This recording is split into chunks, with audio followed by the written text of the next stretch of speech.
guys, welcome to Vlogmas day ... because I don't know which day it is, but welcome to Vlogmas. Oh my gosh, people, life has been a little crazy, but I'm sure your life has been a little crazy too. Hopefully things have settled down for you. I'm still trying to get things to, fizzle down a little bit in my life, but it's okay. All is well. I know that a lot of you found my channel because you were interested in becoming a 911 dispatcher, and that is super exciting to me. I hope that you have made it. I hope that you right now are a 911 dispatcher and loving every minute of it. Hopefully that's the case. But no, I just want to thank you all for watching, and for that, I am going to give you all a 911 story time. So if you are interested in hearing about the times, multiple times, that I had to run names of people that I actually knew, then stay tuned. So as a 911 dispatcher, oftentimes you run names, you run license plates, you might run boats, coats, fingers, whatever. I was an NCIC dispatcher, and as an NCIC dispatcher, you also are in charge of putting things like into missing persons databases, or missing item databases. So oftentimes, there might be a report of a stolen like tire, or stolen rim, or stolen, what do you call the things on the trucks? Stolen tailgate. We used to get those often, believe it or not. So you get all kinds of things that come up missing, and you put that into NCIC. But one of the things I ran the most were license plates and names. And generally, when an officer keys up and calls in a name for you to run, they spell it phonetically. Phonetics, or Adam, Boy, Charles, David. So those. And we can do a video on phonetics if you want it. If y'all want a video on phonetics, give me a thumbs up and let me know, or leave it down in the comments below. But I didn't want to work in the city. One of the reasons I didn't want to work in Dallas is because I know a lot of people, and I figured I would inevitably run someone that I knew. I would run their name, or like one of my relatives or something, and I wasn't trying to have those experiences. One of the questions they ask you when you're being hired as a dispatcher is, what would you do if, there's a crime occurring and you realize that it's at one of your relatives' homes? Are you going to, give them a heads up and call them ahead of time and let them know, hey, the police is on the way? Or, what are you going to do in that situation? So confidentiality is very important, and then your integrity is very important as well. So if you say you're not going to do something, I'm not going to tell these people, you have to make sure that you are not telling them and you're keeping confidential information confidential. Unfortunately, there are going to be times when, like me, you're going to run the names of people that you know, and you can't tell them that you ran the name. So the first time this happened, actually, let me think. I've ran someone's name that I knew 3 times. Three times, but one occasion it was multiple names of people that I knew. The first instance, I was actually a call taker, and the officer had to pick someone up from a different agency, so they had gotten stopped. So sometimes you might have a warrant. This is what happened. This person had a warrant and they got stopped, and the officer called in their name to let us know that they were transporting an inmate. They were picking up an inmate from another facility and bringing them to our facility, and we have to know who it is that they have in the vehicle with them. And as they're spelling out the name, I'm not really paying attention to the name that they're spelling. I'm just typing it out as he gives it to me phonetically.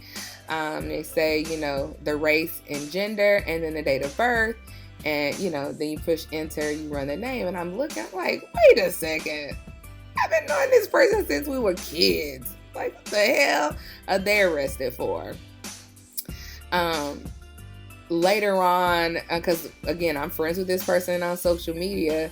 A few days later, they had mentioned that they had been away for a few days and they had gotten arrested, and they set out some tickets that they had. The second time this happened, I walked into our call center and realized there were several photographs of people on a screen in our at our NCIC station. And I looked, and there were about 5 pictures, and 3 of the people I recognized. I recognized them as, you know, friends on Facebook, as well as people that I had grown up with, been knowing since we were knee-high to a grasshopper.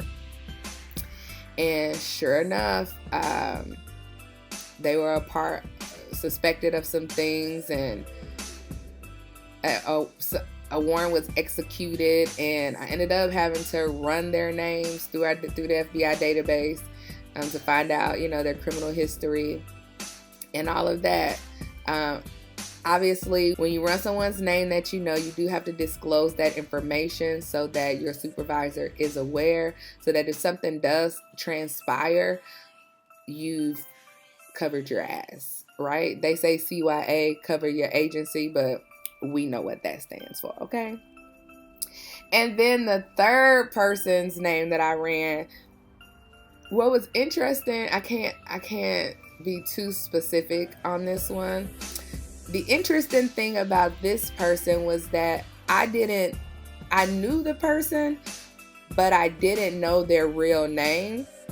So the way I found out that I knew that person when I ran their name was that, you know, when you do your driver's license these days, they have you to put an emergency contact. And when I ran that person's name, on their emergency contact, on their ID, they listed a person that I knew very, very well. And I had to share with, you know, my supervisor at that time, hey, I know this person's emergency contact, and I know this person, and this is the capacity in which I know them. Should I continue to look into their record, because the officer is asking me to run their name out of 50 states. So a 50-state check means I'm running your name out of the criminal databases in all 50 states. Generally, it's just Texas, or sometimes it might be, you know, surrounding. But if they ask for a 50-state run, then I'm going to run that 50 states. So, yeah. I had to run them. And I saw all of their criminal history.